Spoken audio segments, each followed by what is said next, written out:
Hello everyone and welcome back to episode 5 of our slow and immersive playthrough of Victoria 3 as Cuba, where we're going to fight for our independence and then steer our nation towards a progressive socialist society. Now we've made it to January the 1st, 1848, and so far we have laid the geopolitical plans and have begun to execute on them by industrializing our nation, by building some logging camps to feed our construction sectors, and then expanding our manufacturing sector by building kind of a little bit of furniture, textiles, tooling mainly to feed our logging camps, some food industries, some paper. We built some iron mines, some coal mines, just to get the basics of the industrial economy uh, kind of in there, lay the foundations of the industrial economy. We have started to build up naval bases in order to start training officers and sailors to man our ships and in the future rival the Spanish Empire, as we have decided to meet them at sea rather than on land and try to intercept any naval invasion and win our independence that way. Now Spain, however, started with 9 flotillas but have started to rapidly build up their navy, so questionable whether we'll be able to meet that, but I think we should be able to. We should, well, at least that is our best chance in any case. Perhaps we will ally with someone else with a navy and do it that way, but I think fighting them on land is futile because A, they have much stronger army, 78 plus 29, but a much larger army first of all, and 2, giving their larger population, therefore larger manpower, therefore larger capacity to replace any losses. They can just keep throwing their troops at us here if they have control of the sea, and we will lose eventually, even if it is by chance, based on whatever tactics are employed by our respective armies. So this is our best chance, build up a navy, right? They're obviously not going to let us go willingly either, so building up a navy is our best chance. So we have made the first steps towards that. In terms of our laws, we have waited to research pharmaceuticals and then passed public health insurance, which is giving us right now at level 4, so we have raised that to level 4. In terms of institutions, that's giving us +2 standard of living for everybody, minus 60% pollution effects reduction, and minus 16% mortality, for a whopping 1.9% population growth rate, together with obviously legal guardianship for women, that's 5% birth rate, and be fruitful and multiply trait from Catholic Church, who is in fact very much in favor of public health, given we had no health insurance before. Obviously, they would have preferred charity hospitals, but we didn't give them that option, and so they've endorsed us for providing at least public health insurance for the population. So let's go ahead and unpause at a slow speed. Now following our research of the pharmaceuticals, we have researched atmospheric engine and are now halfway towards researching railways. To that end, we're also building up the military shipyards in our construction queue. That is to provide our own navy with man-o'-wars and also, hopefully, make Spain dependent on our military shipyards for their man-o'-wars. And therefore, when the war starts, we'll hopefully cut that supply off from them, and maybe that will hamper them. I'm not sure though. We do have 20 months left on railways. 20 months would be 50, something like 75 weeks. I'm not really sure if military shipyards will be.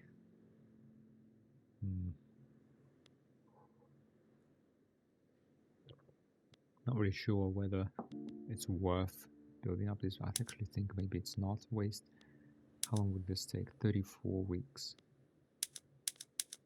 To be honest, maybe we built these ports just to maintain that infrastructure, because we're already kind of halfway there. Struggling a little bit with what is the best course of action here. I feel like military shipyards can wait in the end. Yeah.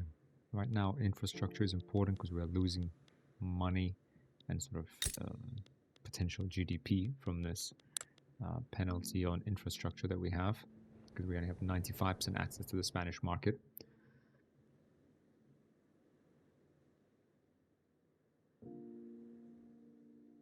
But yeah, so let's fix that quickly, and then I want to use that time. Yeah, I basically want to time the completion of steel and motor industries to completion of our research of railways so that they don't spend too much time being unprofitable.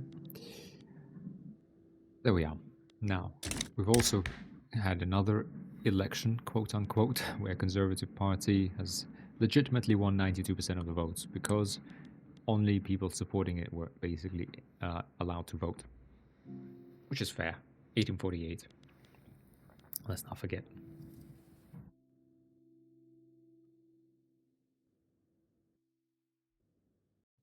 Yeah, that's where we are.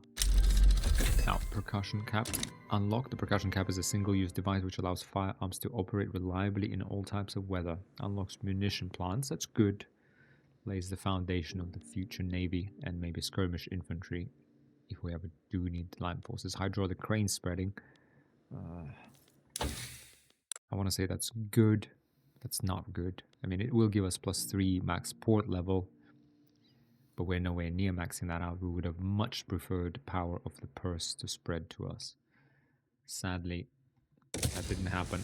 That will be the next thing we'll research, actually, because we really need to up that training rate, because we need to win our independence while navies rely on frigates and man-of-wars rather than ironclads, because once that happens, it will be very hard for us to muster the industrial capacity and the budget to support a navy of a modern navy of ironclads with guns and munitions and artillery that requires. Now, we also need to pay attention to our budget. Unfortunately, our private sector is hoarding cash and not building anything, which is rather frustrating. Now, could we pass? And we could tax tobacco. Let's look quickly. Who actually consumes tobacco? 11% of yeah, it's actually the lower strata that consume it, so we don't want to hit lower strata with it. Wine, perhaps, but no, these don't really matter. So it's really the services, perhaps, that would be a nice one to tax. Transportation, grain, yeah. I think services would have been the best because that at least puts the burden on the middle strata and the upper strata rather than the lower strata. But to tax services, we need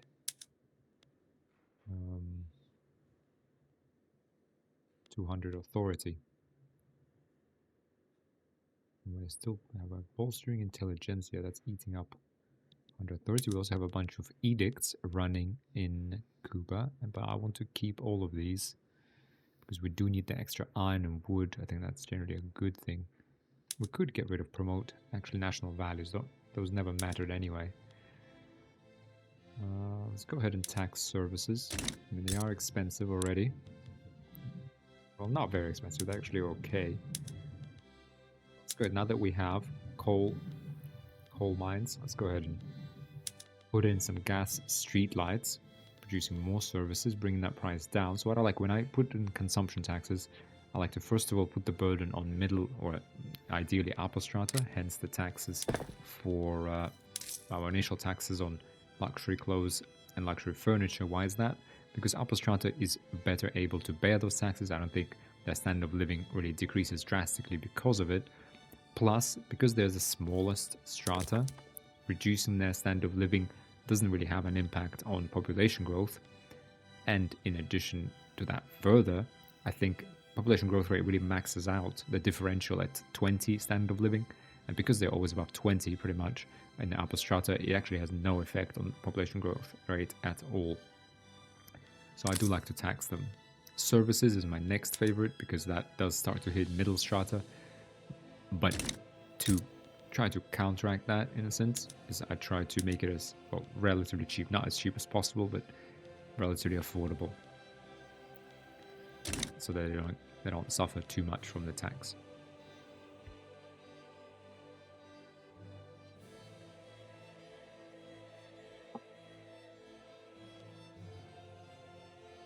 Now, I think everything is in order. So tools, iron, paper are expensive, especially iron.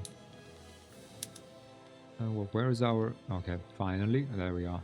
Our private sector has decided to pitch in and build some coal mines. That's good. So do you have... Although that's the only thing. I mean, they could easily build... and for now, we'll keep this shopkeeper owned. I do think that's feasible. And once we start using kind of steel... once we produce a lot of steel, which we won't do initially, we are gonna have to switch coal mines to atmospheric pump engines as well.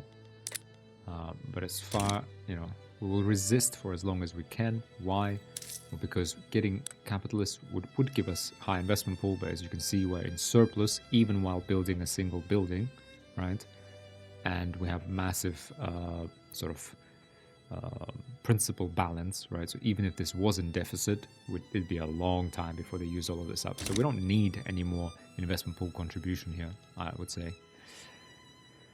What we do want is to avoid getting industrialists too powerful, although having said that, right, the logic is kind of shifting, right? And again, I explained in the previous episodes to why, briefly, because capitalists, the more capitalists you produce, the more buildings you switch to capitalists means, or sort of like ownership structure, they immediately, 80% of them, right, as you can see, our capitalists, 80% of them support, in fact 82%, the industrialist interest group, and so they're very like mono-directional in their thinking.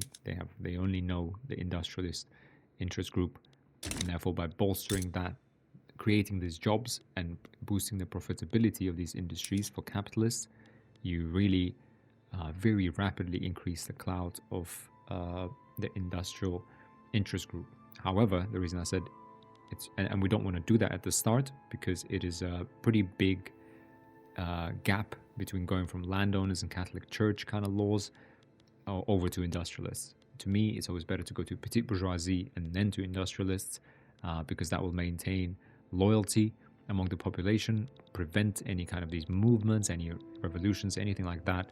Plus, you will have a lot of the traits activated. So generally, social cohesion of the nation is preserved, right? At the expense, perhaps, of progress. But I think at the start of the game, that trade-off is well worth it, because we can't really make use of many of the laws the industrialists want to pass. Like even if we take free trade, we can't really do that much trade. So even if we had free trade, it won't really make that much difference. Now, however,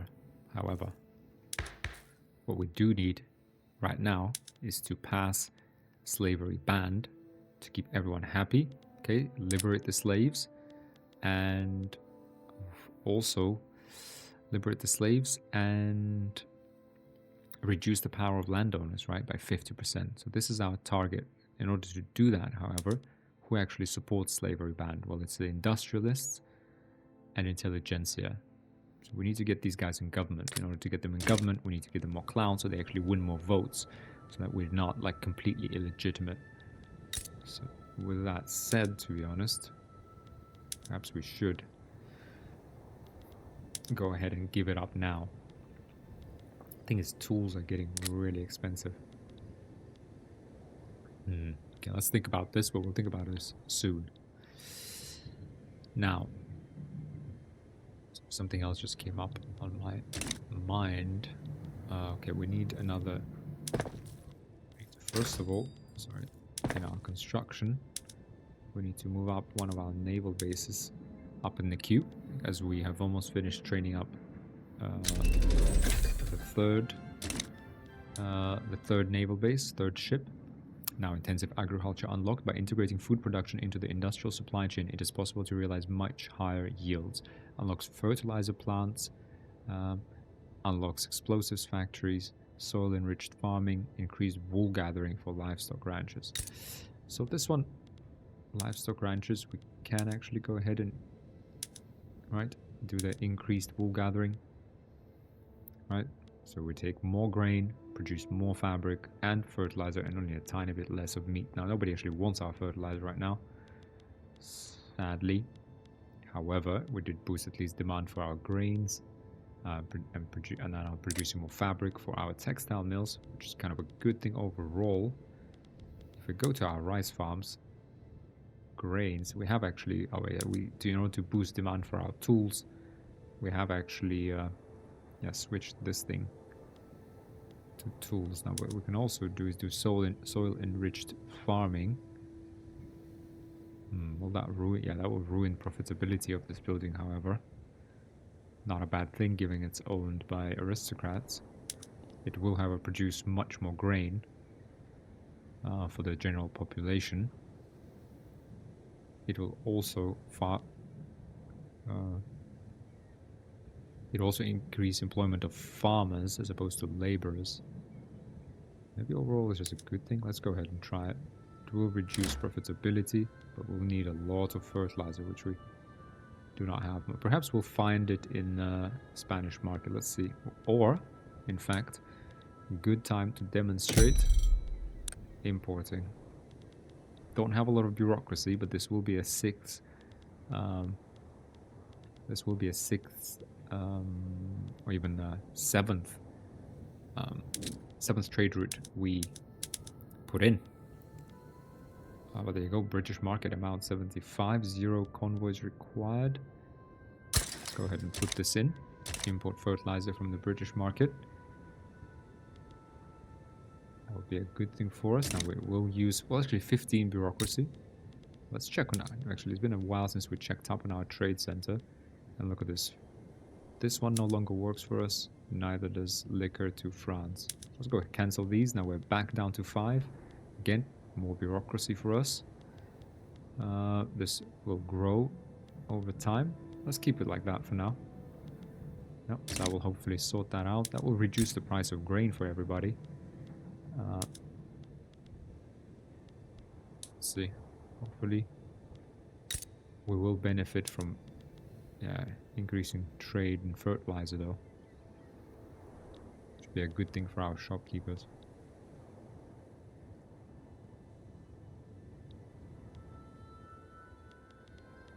Now something I was thinking about as well. So let's see how that kind of settles. Something I was thinking about.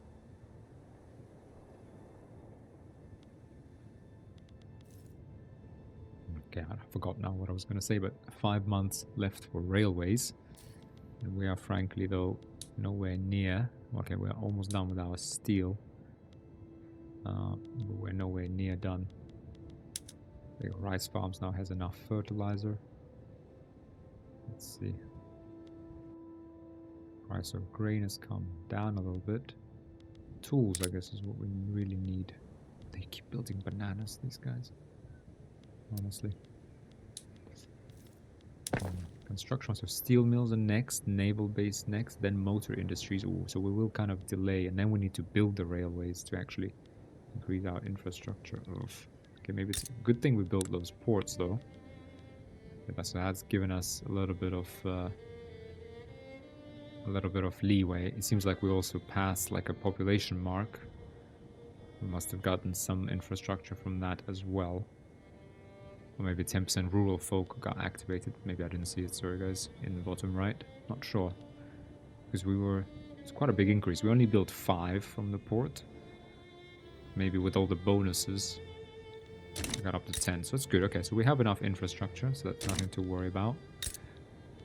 We have a government surplus. Let's have a look at the private construction queues, only bananas. Sad.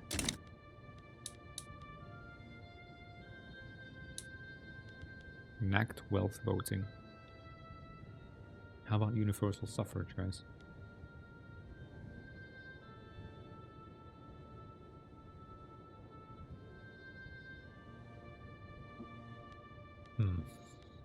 Let's get this naval base.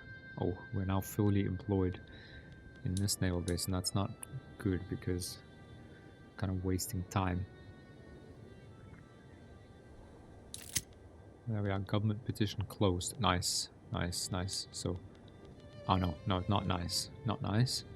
Because I thought it got closed because they abandoned it. They did not, however. So, okay, fine. We lost 20% investment pool. It's okay. And influence doesn't really matter. And then we can check again as to who, improve relations. Who can we actually improve relations with? Let's go Mexico, Denmark. Just because we have the influence, we might as well spend it. But yeah, these benefits from landowners are kind of irrelevant for us. So it's fine if they get annoyed with us. Resource boom. Raw goods industries in Cuba are reporting a small spike in goods production at our coal mines, which has led to an extra stockpile being available in the state, and there is now potential to reinvest it back into the state. Boost our resource industries further for 2 years. Sure. Why not? Now, 31 weeks for our motor industries. Steel, yeah, as you can see, zero demand. No one's actually employed in there. So let's go ahead and speed up. Yeah, we do need tools is what we really need. I think we've already put one in the queue. Unfortunately, private sector again, not building anything. Frustratingly. So we have motor industries, another naval base to keep that rolling. Tools, workshops. And there we are. Oh, go ahead and pause. Railways unlocked. The first steam locomotive railways were built to transport passengers, only later being used for industrial purposes. The efficient and rapid method of travel quickly rendered canal systems obsolete, sometimes just years after the canals had been completed at great expense. There you go, rail transportation unlocked for a whole bunch of industries, which is basically substitutes labor for transportation demand. So very good for us. Unlocks railways, etc. Now, let's keep this. Yeah, I think this kind of construction queue works fine for us. In terms of military, let's go ahead and queue up 1, 2, 3, 4, 5 man of wars as well. That will be later. Otherwise, for research, let's review this. Like, what are our options now that we have railways? Well, in fact, no, let's, come back to the construction queue. Let's queue up the railways. Straight after we produce, so we get motor industries, one naval base to keep that training. Then we have a railway. And then we produce one more naval base. Then we get the tooling workshops, one more naval base. Back then naval bases, and then the military shipyards. That will be our construction queue for now. Now, in terms of our technology, what are our priorities? With railways, we will be able to now, we have plenty of things to build and to benefit from. Bessemer process is nice, but we still have labor. This effectively allows us to produce more steel. But for now, don't need it, I don't think. Steam donkey, that's 14 years away. Let's forget about that. Water tube boiler is a good one. 3 years to research. It gives us water tube boiler. Again, substitutes labor for tools and coal, further industrializing our nation, saving us some labor. It also gives us condensing engine pump. Again, producing more of the basic resource so that we don't have to employ that as many people in there. So this is a good one. I'll just queue it up just so we remember. It's steel railway cars. Again, good one, mainly because it produces more transportation per railway, because railways, they do give 20 infrastructure, so we'll need a couple of levels. After that, though, there is no point in having excess infrastructure, and what you really want from your railways is the transportation they produce. And the way to produce more transportation from the same railway, so while you fill up this infrastructure, is to have steel railway cars. That will help our steel production, help our overall economy, help with the transportation kind of costs for all those buildings that we, if and when we're going to switch them over to rail transportation, right? You see, all of this increases transportation demand. So this is a decent one. So actually kind of the biggest benefit. Now, in terms of military, however, our geopolitical aims, we can ignore the army. This, unfortunately, we have hydraulic cranes spreading rather than something useful like power of the purse. I feel like power of the purse is really the key. We need to build up our navy and detach ourselves from the Spanish Empire. Otherwise, alternatives are in the society tree. We could go with modern sewage, 4 years. This will give us extra infrastructure, but we have infrastructure now from railways. but modern sewage will lead to steel frame buildings, which will allow us to build faster and, again, kind of provide that second leg, I would say, of industrialization by requiring explosives, glass, and steel for our construction industry. But that will come later. Postal savings will increase cash reserves, okay, but that's just maximum gold reserves basically, and investment pool from shopkeepers and farmers. We're doing fine. Central banking would be a good one because that gives 10% minting. Again, benefit further from our GDP growth and translate that better into budget surplus. Central archives would be a good one because that would increase taxation capacity. We still have plenty, but our population is growing rapidly. And we'll need that taxation capacity to keep collecting taxes efficiently from the population.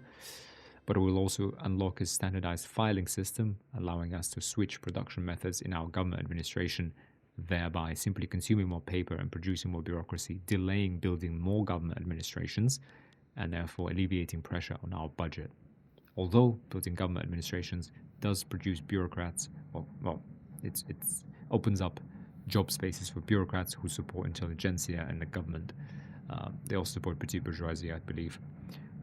So kind of dual-edged sword there. Now we do also want the labor movement, and for that we'll need egalitarianism, right? That will actually unlock universal suffrage for us in distribution of power. Unlocks proportional taxation in taxation. Unlocks a radical party.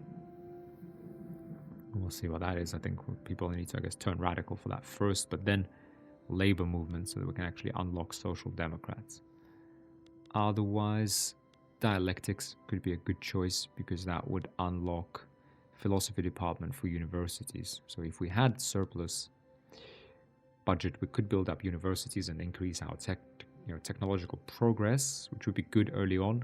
However, we're really going to probably use most of our budget surplus for our Navy. So that can wait. Hopefully that will spread to us soon. So I would kind of queue these up pretty much in this order, to be honest. Yeah, I mean, maybe we'll prioritize central banking a little bit more later on. Let's go ahead and unpause. Right, I think our priorities are set. There isn't much to really talk about other than the fact that, so yeah, Spain is at 30 flotillas. So that's where we need to aim for. Now, not a lot of power projection. So let's see, they have 2 fleets. They have 19 light ships and 3 capital ships and 7 light ships. So 26 light ships and only 4 capital ships. Right, so 26 and 4, whereas we will try to build 15 plus 15, right? That will make us win. So their navy is kind of geared towards, I guess, convoy raiding. And talking about navies, perhaps we should mention, so, well, first of all, what we should do is hire an admiral. Oh, there's only landowners available. Oh. Traditionalist commander. Prestige. Yeah, but what we also need, by the way, is to get rid of that insignificant power penalty. And that's, yeah, I think that's what I was going to talk about when I lost my train of thought. But what we need to do, in fact, what we need to do is to get to minor power status and away from insignificant power, because this is already continuously has given us for the past 12 years since the start of the game the penalty of minus 25% to migration attraction. We want to get rid of that ASAP. The way to do that is to grow our GDP, which we have done the best we could, but we also need to build up our navy. That's the second biggest source, I think, of prestige, and also kind of just aligns well with our general goals. So another reason to build up our navy sooner than later. Now we do need a commander. We don't want any of these. I mean, to be honest, minus 10% offense. No, we don't want that. Cruel. Plus 10% kill rate. Consumption. No, we don't. So this is something to think about. So I'm going to slow this down. Sorry, guys. So we do want an admiral. Right? We need one to actually operate our navy. An admiral comes from a certain interest group. And right now we rolled all 3 landowners. Now, why does it matter very much as to which one we pick? because once this guy becomes an admiral, whenever potentially the leader of the landowners dies or somehow retires, our general or admiral will become the leader of the interest group, right? And he will potentially become the president. So there's a good chance this man, whoever we pick, will become the president. So these traits really matter, both the political ones and the case commander traits. Second of all, picking this guy will give 2% interest group political strength. Not too much, although in the case of landowners, actually could be a decent amount. Yeah, so this is a choice we need to make now. I mean, none of these are good choices, if I'm honest. This guy, I wanna leaning towards this guy for the minus 25% supply consumption. So you will make maintaining our navy cheaper, but he will also make it less capable. Whereas here, this guy will get kill rate, but I don't think kill rate really, not sure that plays a role in naval warfare, if I'm really honest. Okay, let's think about this for a second. Let's resolve this event to plot a coup. Ramon Maceo has grown discontent with the Cuban government's institutions. Who's this guy? Landowner, slaver. Oh, he's the leader. As conspiracy is forming among the landowners to launch a coup against the government and establish autocracy. Delightfully devilish. Adds coup to the Journal of Cuba. The coup's progress will advance by 25%. I don't know. Keep an eye on Ramon Maceo. Oh, what is this? I've never had a coup in my playthroughs. Coup attempt resisted, decaying for 9 years, minus 5% political strength. Let's keep an eye on him. Coup is currently expected to gain progress. Hang on a second. The landowners are planning a coup against our democratic institutions, aiming to seize control of the government and install a regime more amicable to their interests. Will complete if landowners are powerful. Approval of landowners is less than 0. Okay, so we need to get the approval up. Oof. Landowners is ready to execute the coup. Interesting. I've never seen this before, actually. So we need to get them to less 20% clout, which we can do by passing slavery, but we need to do that very quickly, and I doubt that's going to happen very quickly. Or we need to get their approval back up.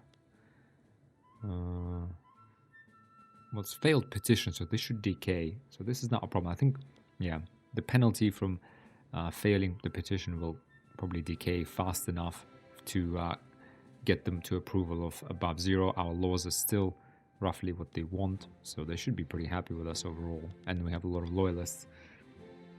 So yeah, shouldn't be a problem. Okay, let's get back to planning our navy. Now, coordinate interception. This is a good one. So this gun is actually an admiral. He's a convoy raider. 10% admiral convoy's raiding efficiency. Okay, this admiral is experienced in the details of convoy raiding. He's also tactful. So as commander, does he have minus 5% morale damage, 100% careful maneuver, but at the same time, he has a coordinated interception order for the navy. This character, I don't think these really impact navy.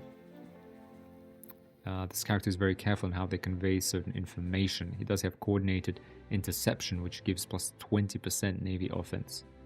Patiently seeks out enemy vessels and attack in a coordinated, well-prepared battle. So let's recruit this guy. I mean, he's the best of the bad options. These two guys I don't like anyway. Okay, we roll the rural folk. Maria Moncada, he's pious. As commander, 25% morale recovery, minus 10% kill rate. He's a firebrand. Okay, not great. Fine, we'll have to make do with Admiral Felipe de Ortega. For now, at least. Let's put him in. What else was I going to say? Now, we are approaching the limit of this in terms of our buildings. I would actually even prioritize this naval base because we really want to keep training that navy all the time. So let's go ahead and build that. Oh, that's 9 weeks. We're going to delay our... But it's okay, yeah. Because we built that port, we still have some infrastructure in the bank. And it's okay if we go over by 1 or 2 points. It's fine. But that's okay. Now, crowded streets event. Protests supported by the petite bourgeoisie have flooded the streets of Cuba, condemning the presence of groups within government that support autocracy. They have taken a position at the fore of justice. Cuba gets widespread protests for 2 years, minus 5% authority and legitimacy. Groups will retreat by 15%. Petite bourgeoisie gets vanguard against dictatorship, plus 20% political strength. A riotous morass of base humanity. Hang on a second. No, we don't want 5% of lower strata to become more radical. Let's just get this. It's okay. We can take a penalty to authority and legitimacy, no problem. And it's actually a good thing, I would say, for petite bourgeoisie to become more powerful. There we are. Okay, mass communication unlocked. Mass communication is the easiest spread of information utilizing technologies such as newspaper. We'll get plus 10% authority. Nice. So overall, net a benefit. A new political movement to enact census suffrage is formed. Their support is 10 and their radicalism is 2. Wealth voting. It's a bit more powerful. Census suffrage. Not really sure how trade unions are able to start. Well, I guess they support this movement. Yeah, I guess mostly this is based on POPs rather than any interest groups lending clout to these movements. Nationalism is spreading. Okay, give us more authority. Okay, so let's speed this up. Get that naval base in. There we are. Okay. Maintain that training rate. Okay, 20 weeks for this. I feel like even 2 naval bases will be in order there.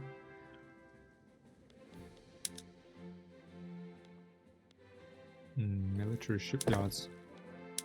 Yeah, maybe it's actually time. We've built these. Yeah, this is kind of interesting. It's kind of tricky. What do we build first here? Because yeah, again, I do want to keep utilizing this, but railways are equally important.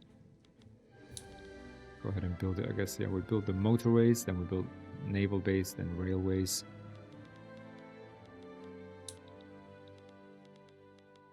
Yeah, let's do that.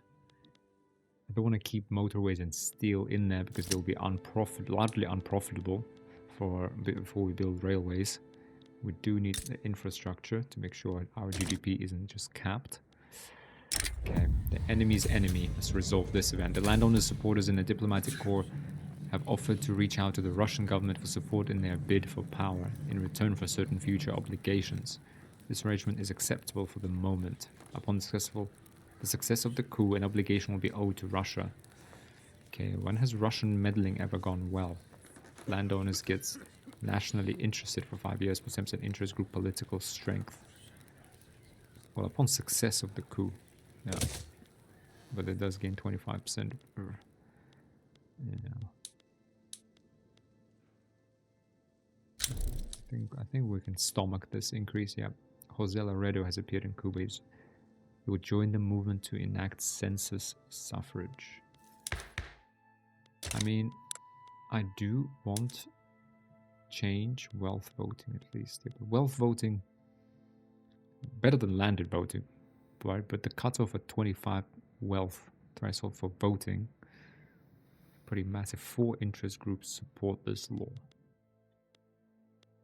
Who opposes this law? The landowners. Can we just get census suffrage? It doesn't look like there is any support for census suffrage. Now, the wealth voting will at least shift votes towards the Liberal Party, because obviously it's the industrialists that are wealthy, while still probably maintaining decent amount of support for the Conservative Party.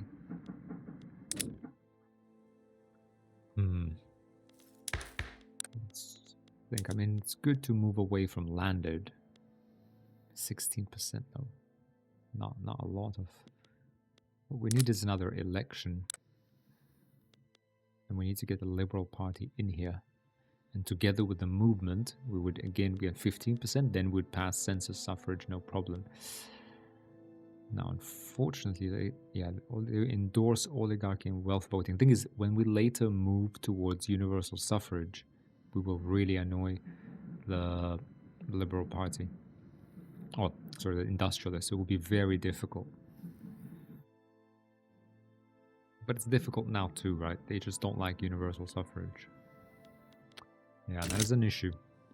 Because just like landowners are kind of this frustrating interest group, if you're trying to liberalize, industrialists are actually almost equally as intransigent to reform. Now, they inform one of Ramon Maceo's assistants has fallen out of the window of a government administration in Cuba and been severely injured on impact. He has offered the government information in exchange for safety. Ramon Maceo, wow, he could be an invaluable asset. Ramon Maceo gets blundered defenestration for 5 years. The crew's progress will retreat by 15%. Yep, there we are.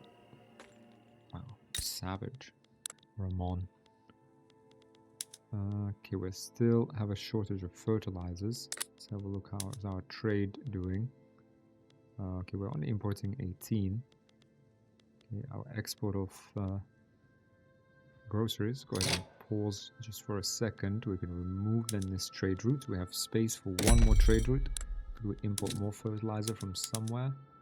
No, we could not. Fine. Can we export something that we make? Our luxury furniture, our liquor, our luxury clothes. Nope, nobody wants them. Nobody wants our groceries. Come on, anything? Nothing.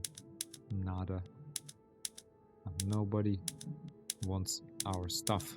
They want our silk. I think sugar. Sugar is 5, productivity 18, 22, 13. Yeah, I might as well export Spanish silk. Our wood. Oh, interesting. Price of impact on wood in Spanish market. It will go from 22 to 23. I'm not sure. There's profit to be made. And we don't mind building up France. To be honest, anyone who can help us fight Spain. But the thing is, we can't even ask anyone for help because we can't start any diplomatic plays. I don't think we can even like get any defensive pacts. We can't do anything diplomacy-wise before we either increase our autonomy to a protectorate, which is 2 levels, which means we need to fight 2 wars with Spain, or we gain independence. We can't even do that. We just need to have as many people potentially hating Spain enough to support our bid when we launch it, our bid for independence. Now let's go ahead and speed up. Coup attempt fizzles out. The conspiracy against Cuban democracy has lost all momentum among the landowners. The plan to institute autocracy has been abandoned. Democracy is saved. Ooh, everyone gets +2 approval for 9 years. Landowners get -10% interest group political strength for 5 years. Excellent. Oh, intelligentsia still can't just throw us a bone here. Fine. Okay, we're almost a minor power though, so that's good. So we just need a little bit of GDP, and then hopefully we'll build up these naval bases, and that will help us a lot. I would wish that our private sector actually builds some tools for us, but that does not seem to be on the cards.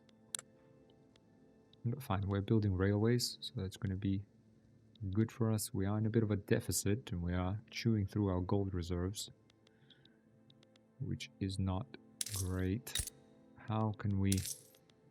Well, we do have scope to increase taxes, but I don't want to hamper our population growth. Now let's actually just check the pulse on that. Yeah, excellent. 25,000 per year. So that's 5,000 workers, right? A quarter plus another 16,000.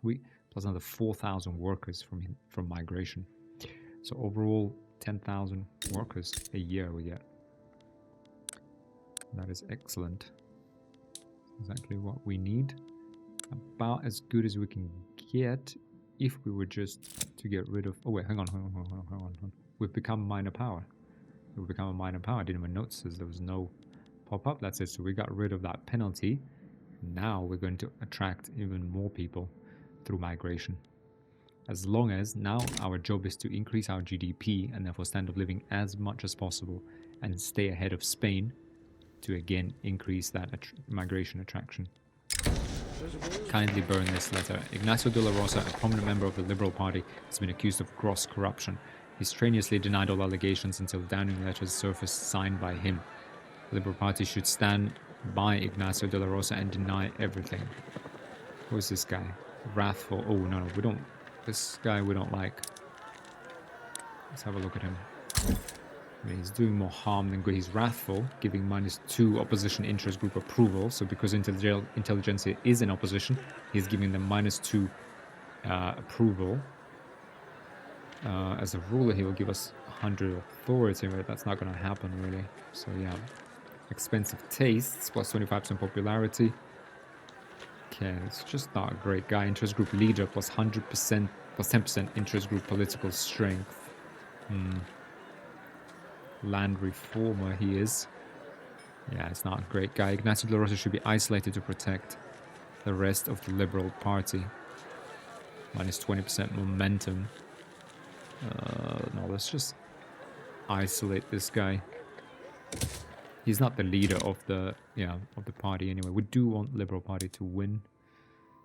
Oh, 7% of the votes, really. Oh, momentum 108%. Yeah. Okay. In recognition of accomplishment, with the recent investment in Cuba, the raw goods industry has resulted in a positive balance for the iron mines there. Interest groups are quick to try to claim credit for this investment. Industrialists deserve all the credit. Workers should be recognized. Well, no, it's industrialists that deserve all the credit, really. Yeah, let's get them. I mean, we might as well try and get industrialists to 20% clout at this point to double production. Yeah, get 20% to production research, given the next 2 techs we wanted to research would have been production techs. Although, to be really honest, I would actually remove all of these. I would actually do central banking next, and then I would do water tube border steel railways, and then I would do egalitarianism and labor movement. That will be our research for the foreseeable future. And the reason I want to prioritize central banking is because our budget is not doing too hot. There is not much, even if we found the authority for it, not much we can tax. That wouldn't hit, yeah, I think we've kind of taxed wine. We could tax, that hits the upper strata. Not a lot. So the next thing we're going to have to do is, yeah, to increase taxes, and that's not great. Right, because that would reduce, it would give -10% attraction of interest groups in government, which actually works in our favor, reducing power of landowners. Yeah, I mean, some potential for that. I would like to avoid that if possible, because I, again, don't want to hamper population growth. Democratic solidarity. In a pro-suffragist gesture, Jose Laredo has released a positive endorsement of the Liberal Party for its stalwart support of voting rights in Cuba. Jose Laredo, agitator, supports movement to enact census suffrage, intelligentsia protections. The Liberal Party is the guardian of Cuban franchise. Come on. Give them some. No, we need to try to get them to be as powerful as we can get them to be, because we do want to deal with slavery.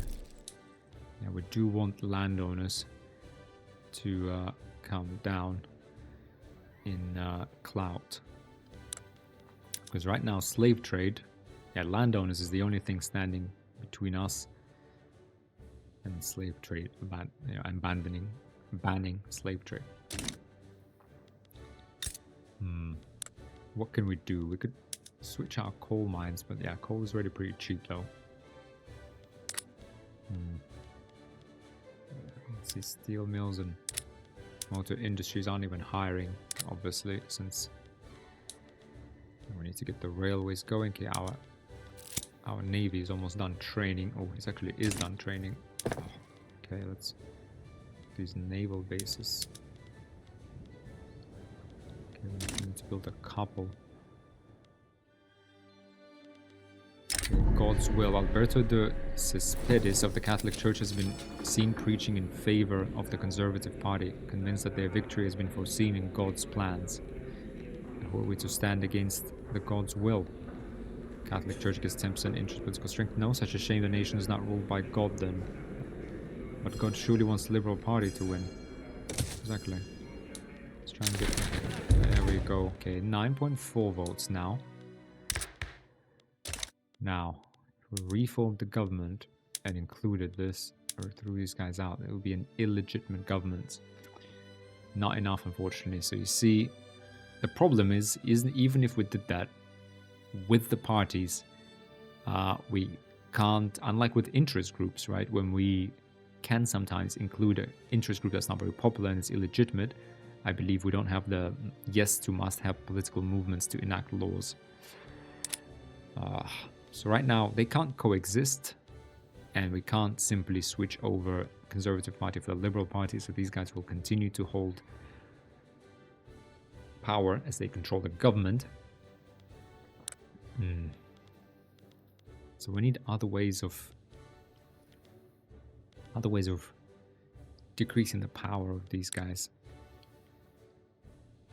How to do that, though, we need to think about. Because through industrialization, we are... I guess we need to... Yeah. We need to push to increase the power of the industrialists.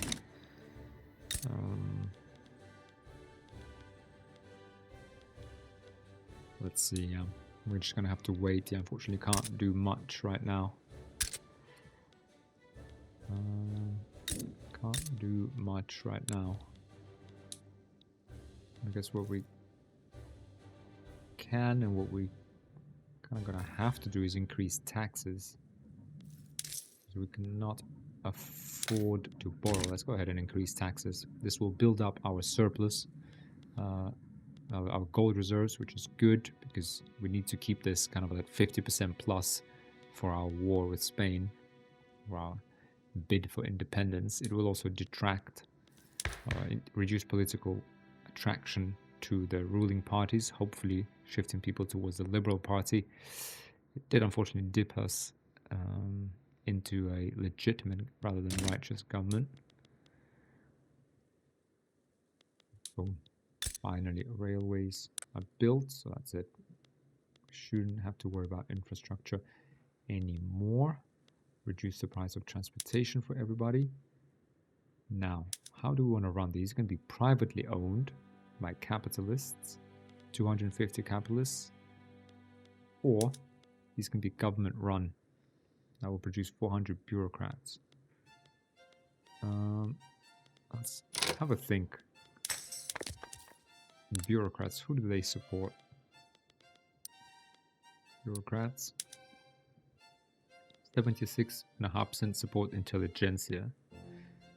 Question is, do we want more support for the industrialists? I mean, we kind of do. It would be nice to get these to 20%, but I don't think we're going to do that through railways, right? These won't be very profitable in any case, right? And whatever profit there are, I'd rather accrued to the government. Let's go ahead and do this one. We also wouldn't mind the 10% Research Society bonus to intelligentsia. That means we need more members supporting intelligentsia, which bureaucrats will do, and we need to get their standard of living up to make them more loyalist, to actually raise this approval, because we're not going to do it through laws anytime soon, unless once we start to ban slave trade. That will greatly please intelligentsia. Otherwise, yeah, let's get this going. Let's go.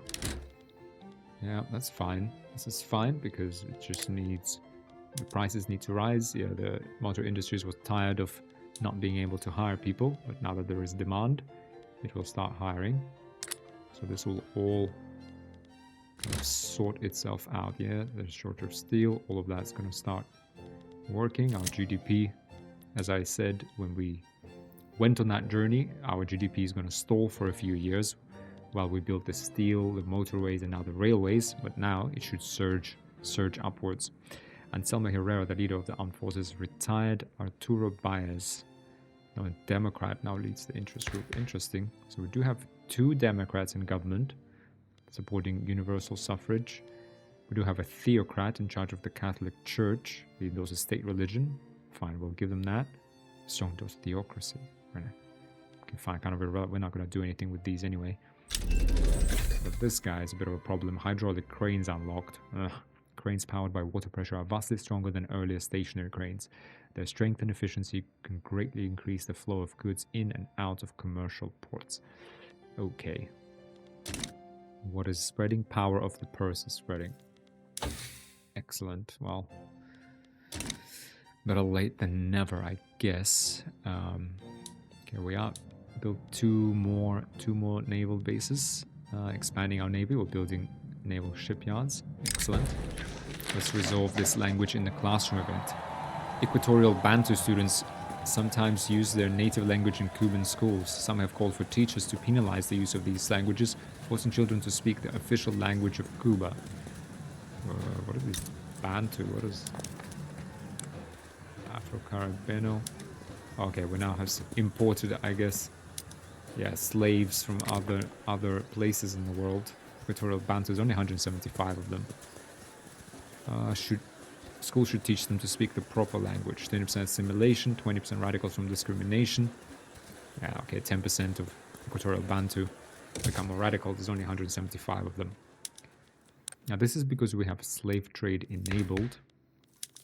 Slave trade enabled. That means sometimes there will be a modifier here, importing slaves. Basically means that our pops, kind of like migration attraction. I think that's how it works, though I'm not 100% sure, but they basically buy slaves from other slave trading nations and bring them over to Cuba. Okay, we are in surplus, which is good. We're building military shipyards, which is good, as man of wars are apparently very expensive in the Spanish market. There we go. Power of the purse gives the ability to make purchases to their captains, allowing for a much more autonomous and effective fleet. Plus 10 naval base max level. So this is an important thing to highlight, is that naval bases per state are actually limited, much like barracks, except with professional army, it's limited at 100. But naval bases, we can only have a 40-sized navy at max. Again, another reason to build this up earlier, faster, to actually make that bid for independence, because, again, Spain simply has larger capacity. Once they start to industrialize, they'll be able to build up their navy greatly. We're now at almost 10 ships versus their 30, which gives us a fighting chance. Let's go ahead to our naval bases, and we can now switch our production method here to power of the purse, right? And that's more officers, therefore faster training rate.